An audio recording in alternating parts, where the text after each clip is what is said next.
So today is my last KSP video. So to celebrate, let's go take all of our Kerbals and bring them all back to Kerbin. So I have some Kerbals on the Juno base, which I made last video. I'll put maybe a link in the description to that video if I remember. Can't guarantee. But yeah, it's on my channel if you guys want to see that video. And I also have some Kerbals on the space station, my orbital space station Sky base, which I established last video.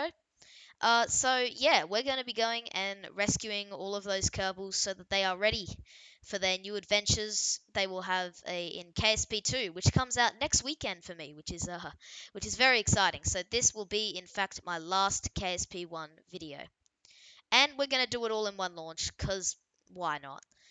Now, you see me adding this antenna here. I removed it for some reason, which is annoying, but Jebediah is a pilot Kerbal, so he can still make maneuver nodes, even if he's not in a connection to the Kerbal Space Center. You can see me constructing the rocket here. It's a relatively big rocket. The screen really does the talking about, how the rocket was constructed. Added some little wings and flaps there just to help it, because I'm not sure if you noticed, but this rocket is pretty big. So yeah. Anyway, we can crossfade over to the launch. As you can see here, we have those two bore engines, I think that's what they're called, and the mammoth engine in the center there. Now, I should have made the side tanks transfer into the mammoth engine. Now I think about it, I just completely forgot. As you can see though, those side tanks are no longer with us. They have detached, and for some reason I cut out the recording of the main booster separation. So you just have to imagine what it looked like separating to the second stage. But anyway, we can deploy those fairings there. Yeah, I don't know why I cut that out. I'm just stupid. But anyway, this is the vessel that yeah, we will use. Now you might notice this vessel has a ludicrous amount of Delta V for a Juno mission, and that is because we're going to be going elsewhere. But I will reveal that at the when the time comes. You can see me getting to an orbit here, and now we will perform our burn to get to Juno. Well, it's actually going to be two burns. Now we have this Rhino stage, which is super powerful, super good in a vacuum. But as you can see there, that Rhino stage doesn't have long left, and wait for it. There.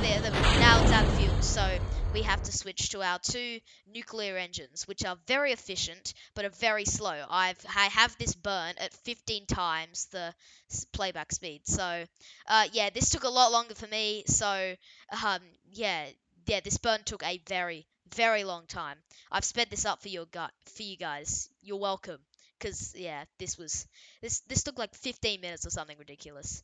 But as you can see, we're actually going to be doing two burns. We're going to be doing one burn to get our apoapsis almost completely out of Kerbin's sphere of influence, but not quite.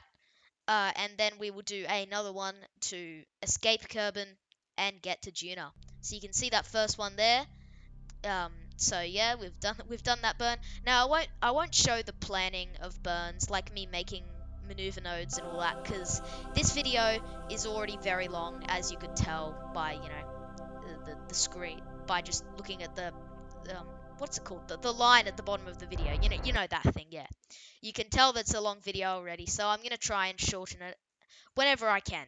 As you can see, I am performing this burn here.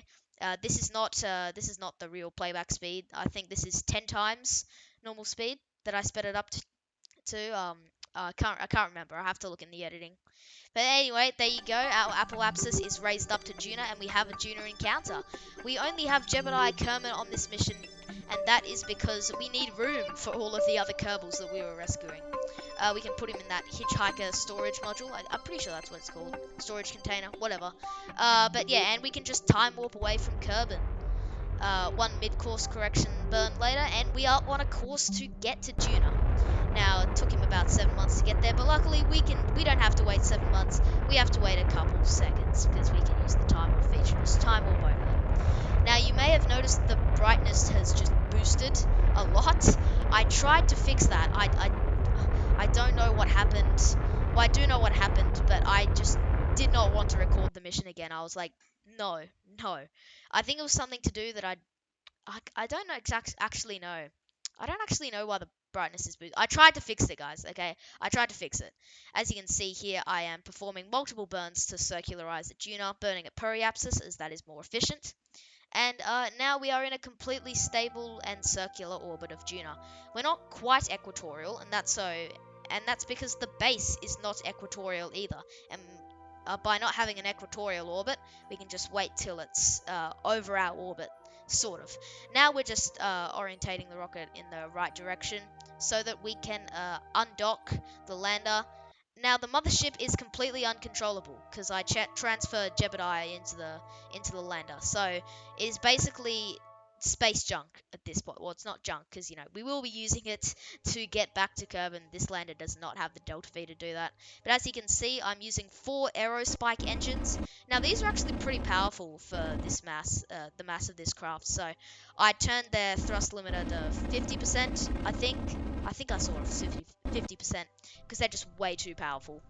Um, but now we are descending here. We are somewhat close to the base. We can deploy those parachutes there. Now, as I said, oh, a very intentional flip there.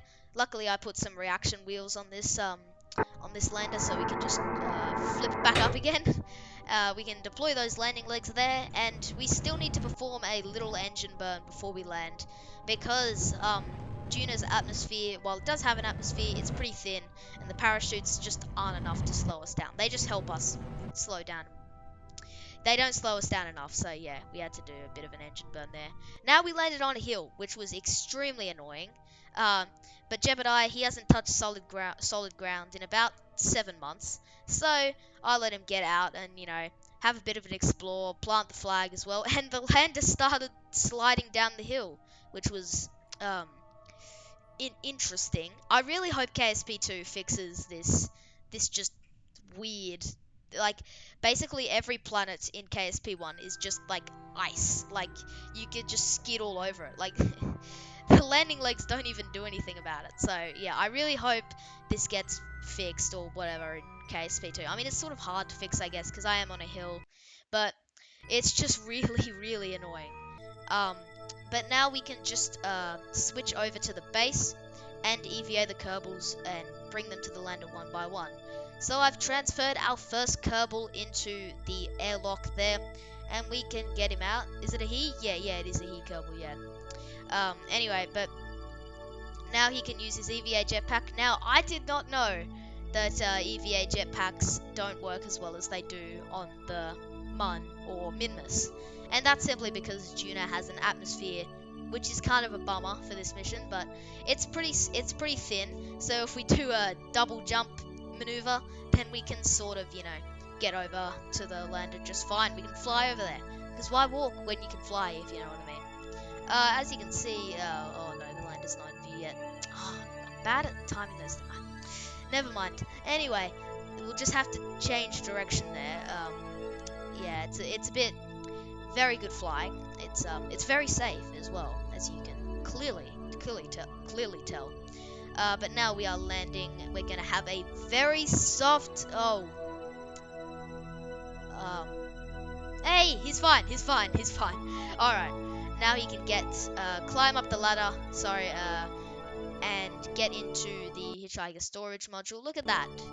Beautiful. So that is our first Kerbal out of 4. So now we can EVA the next Kerbal from the base. You get the drill by now, but unfortunately this Kerbal did a bit of a mistake and accidentally crashed into the hill. Oh, look at her. She's having so much fun. Oh, look, wow, beautiful. She's rolling down the hill. It's is she gonna get up? Yeah, she's fine. All right, good. Anyway, I can't really see the name of the Kerbal in the preview window of the video. Oh, I don't know what names they are, but yeah. So we can just fly over there. A lot more careful this time. Let's be a bit more careful. And we can see the lander in the distance. I'll just speed up the footage for you guys because it took a while. As you can see, we can get into the um ignore that. Sorry, we can, I don't, it must be a glitch. I do not know why that is happening. Let's try again. So we could, okay, that's better. There is something up with that ladder there. I don't know what happened just there. The Kerbal just phased through. Now with this Kerbal, he didn't hit the mountain, and he got down pretty safely. Oh, a bit of a tumble there, but he was fine. So guys, I must tell you, do not use ladders in Kerbal Space Program, cause that happens. Yeah. So don't do that. I think he has learned his lesson now, not to use that ladder. Oh, he tried again, and he um. Turns out Kerbals are ghosts. I suppose they can just glitch through things. I guess the Deep Space Kraken had to get us one more time before KSP2 came out. But anyway, now we can EVA the last Kerbal. Now let's this Kerbal heard from his friends not to touch that ladder, so they're gonna try not to touch the not to touch the ladder.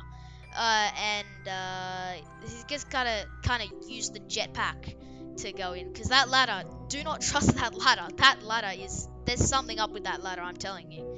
Now we just have to wait till the mothership is a bit behind us in its orbit, so we can, like, you know, get into orbit and catch up to it. Now, thinking back now, it was probably a bit too far away. I probably could have had it closer, but who cares? As you can see, we're ascending here. We had to do a bit of adjustments as we were ascending, because yeah, we have to sort of match the orbit of our mothership, which was extremely hard. And it's also extremely hard because we cannot use the mothership at all, because it is literally uncontrollable. Because I forgot to put an antenna and a probe core on it because I'm stupid. So anyway, yeah, but I'm pretty sure I learned my lesson after trying it. I can't remember how many times I tried to dock and get to orbit. I think it was like 16 or something ridiculous. But yeah, on my 16th attempt, sorry, I'm in my first attempt. I've never got anything wrong in this game. We got a pretty good encounter with the mothership. As you can see, this is playing back obviously a lot faster than it actually was. Pretty sure you guys can tell by now. But yeah, and if you're wondering why Juno looks so good, I'm using the mods Eve, Environmental Visual Enhancements, and Scatterer, which basically makes everything in Kerbal Space Program look beautiful. And as you can see, we really don't have enough fuel left in the lander to dock. So I call this the Jebediah maneuver. Jebediah is going to get out of the craft and fly about 2 kilometers in the vacuum of space to get to the mothership and dock with the mothership. Jebediah was the only one that volunteered for this job. And as you can see, can you sort of see the mothership in the distance? I don't know, because it's in the preview window and I can't tell what you guys will be able to see when you're actually watching the video. Like the preview window in the editing software, it's not full screen, it's like so it's kind of hard to see. But as you can see, Jebediah made it over to the mothership. Made a quick save there, and now we can get the mothership over to the lander. I crossfaded through that because it was a pretty boring process. And what also was a boring process was docking these two damn things together. It was very difficult. I really don't understand why it was so difficult, but there we go. Yes, we are docked. So now what I also did was transferred all the Kerbals from the lander into the mothership so they're ready to go back home. Now something we can do, however, before we go back home, is to get ourselves on a collision course with Juno. Why, you may ask? And that is because we are going to detach the lander. So the lander will crash into the ground, but us, we don't want to crash into the ground, so we're going to quickly turn around and boost our way back to an orbit again before we meet the same fate. So as you can see, they're firing up those nuclear engines again. Those engine plumes are beautiful with the waterfall mod. I think is that what it's called? I think that's the mod that makes those engine plumes look amazing. But as you can see, the lander is descending. No crew on board, obviously. The lander has served its purpose, and goodbye. Oh, the top module just became Anyway, hey, so now we had to time warp for about a year, orbiting Juno. just so that we could get to a good Juno to Kerbin transfer window, just so that we could get an encounter without having to orbit the sun for years. Because these Kerbals, they're keen to get back home. I say this after keeping them in Juno orbit for a year, and it's, I'm sorry. Well, like, I don't know. I can't see. I think we're 15 minutes into this video, guys. I'm getting tired of this. Okay, I'm sorry. But after escaping Juno, we can just warp around the sun and do a mid-course correction to get a nice encounter with Kerbin. That looks amazing. Now you might notice that we actually have, if you look in the bottom left, you can see our liquid fuel levels there. We still have about half of our fuel left, and I will explain why that is in just a second when we keep time warping around the sun to get to Kerbin. There is Kerbin approaching us, and here we are. And now we can perform our circularization.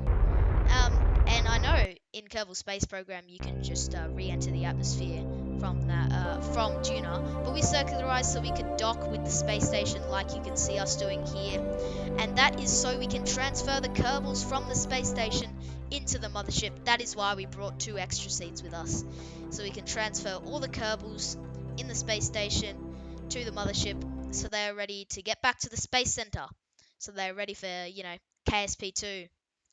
Anyway, because I probably won't touch this save file again, now I think about it. Like, this will probably be the last mission I do in KSP1. So, yeah, there you go. Unless KSP2 really sucks and I go back to KSP1, which is unlikely. But as you can see here, we also did a burn to Minmus. I've talked through that entire thing, and we still have quite a bit of fuel left, as you can see there. So, we are now in orbit of Minmus. I thought we'd go on a quick little detour, and as you can see, I tried to land on Minmus, and that went well. So instead of doing that, we just went to an orbit of Minmus. Not as cool, but yeah. But now we have seen Minmus, we can boost away from this minty green moon of Kerbin, and we can head over to the Mun. I crossfaded through all the burning and all that, because you guys have seen what I'm talking about. But as you can see, they get a lovely view of Kerbin and the Mun just there. You can call it the moon or the Mun. I mean, I guess it's pretty similar to the real life moon, like very similar. But anyway, now we're escaping the Mun to get back to Kerbin. So we've got a course. We're on a course to enter the atmosphere, basically. So we can deploy that inflatable heat shield there. And now, if you didn't notice, this rocket is quite tall, so I was a bit worried the normal heat shields wouldn't be able to protect it through the atmosphere. Which was probably a good decision. So instead, I used the inflatable heat shield, which is a lot better for doing when you've got like these tall rockets like these that you need to bring down back through the atmosphere. As you can see, though, the atmosphere we have gone through, and now we are descending through the cloud layers with the parachutes.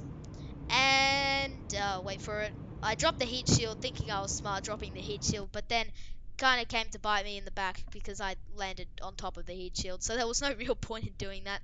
But anyway, we can time warp today, and as you can see there, the Kerbals are very happy to be back home. They have been in space for a couple years, so they're very happy to be home. We can press recover to bring them all back to the space center, and as you can see, oh, when I wait for the loading screen, yeah, there we go. As you can see, all of the Kerbals are safely back at the space center. So guys, thanks for watching, and I'll leave you with the footage of me deorbiting the uncrewed Skybase station. The station is uncrewed as we transferred the crew onto the mothership. So as you can see, we're just crashing it into the ocean here. And guys, I just wanted to say I loved KSP1. It was amazing. Thank you guys for all your support. And 160 subscribers, that is amazing. We're getting closer and closer to 200 subscribers.